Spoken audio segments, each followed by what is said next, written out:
There's a really good YouTube video called The Indoor Generation. And it shows, it illustrates like the tighter home construction practices I think I that know what have you're talking about. resulted in our levels getting higher and higher in in conjunction with spending more time indoors. Right. Spending in more time, we're making more pollutants and they're trapped inside. Have you seen this one? This is from a book called Residential Energy by John Kruger Yes. and Chris Dorsey. But this is the other thing that that I really think is important, because what you've done a real good job of saying is that the houses are tighter and they're not adding ventilation. You didn't say that the houses are too tight. It's the shell's fault. No, it's the lack of ventilation. The Yep. tightness is great.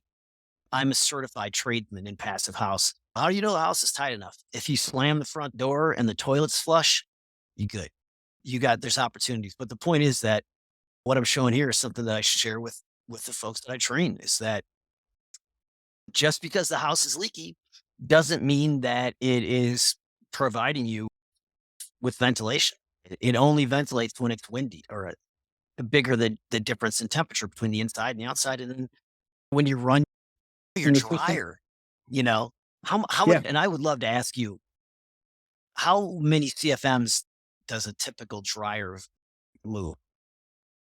Probably somewhere in the 1200 to 1500 range. See, that's what I was thinking, like 900 to 1,000. But yeah, it's insane. Depends on the length of the duct. Sure. But the point is, a That lot. air's going to come from somewhere. Right. And I've tried to explain that to people, like, compare that to your average bathroom fan.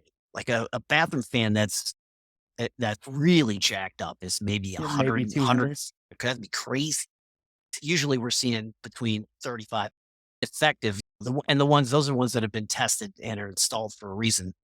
But usually the little fart fans that you stick in there are doing like 15 to 20 CFM. So the point is, again, that it is not the shell's fault. It is No, the mechanical. The house is not designed as a system. the, And the, the shell used to be more forgiving, but you can always duct in some fresh air to the system.